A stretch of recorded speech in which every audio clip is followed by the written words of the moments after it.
अंतिम यात्रा।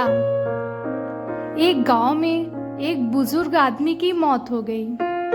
उसके बेटों, सगे संबंधी और गांव वालों ने मिलकर उसके अंतिम यात्रा की तैयारी की। उसकी अर्थी तैयार की गई और उसे शमशान की ओर लेकर जाने लगे।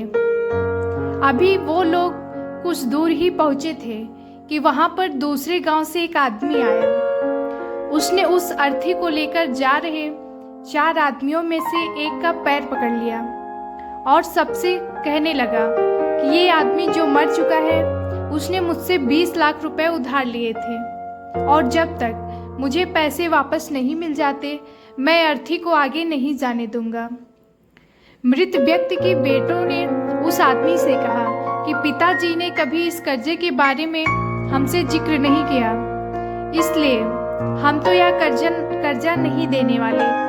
जब बेटों ने ही मना कर दिया तो उस मृत व्यक्ति के भाइयों ने भी कहा कि जब बेटे ही मना कर रहे हैं तो हम भी इस कर्जे की जिम्मेदारी नहीं लेने वाले हैं। शमशान यात्रा में शामिल कोई भी आदमी पैसे देने के लिए राजी नहीं हुआ।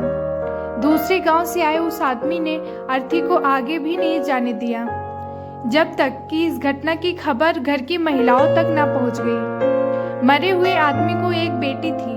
जब उस तक यह खबर पहुंची तो उसने एक पल भी न सोचते हुए अपने सारे जेवरात और कीमती वस्तुएं लेकर वहां पर पहुंच गई और उस आदमी को वह सारी चीजें देते हुए बोली, आप इन चीजों को बेचकर पैसे ले लीजिए।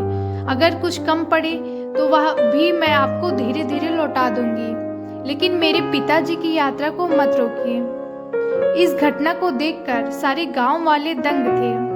तभी वह आदमी जो कर्जे की मांग कर रहा था, वह बोला कि दरअसल मुझे 20 लाख रुपए लेने नहीं थे, बल्कि मैंने इस आदमी से कभी लिए थे जो मैं आज लौटाने आया था, लेकिन मुझे पता नहीं था कि इसकी असली हकदार कौन है, इसलिए मैंने यह सारा नाटक रचाया। मैं जान चुका हूँ कि मरे हुए आदमी का सच्चा हितैषी न उसके बेटे हैं न उसका भाई, बल्कि उसकी बेटी है, इसलिए यह सारे पैसे मैं उसके हवाले करता हूँ और अपने कर्जे से मुक्त होता हूँ। थोड़ी ही देर में जो घटना घटित हो चुकी थी, उससे बेटों के, भाइयों के और बाकी रिश्तेदारों के सर शर्म से झुक गए। इसलिए हमेशा दुआ करना कि हर किसी को एक बेटी जरूर हो, क्योंकि बाकी सब तो माता पिता की दौलत को अपना समझते हैं, लेकिन बेटियां माँ बाप को ही अपनी दौलत समझती हैं। आशा करती हूँ कि आपको ये कहानी पसंद होगी। धन्यवाद।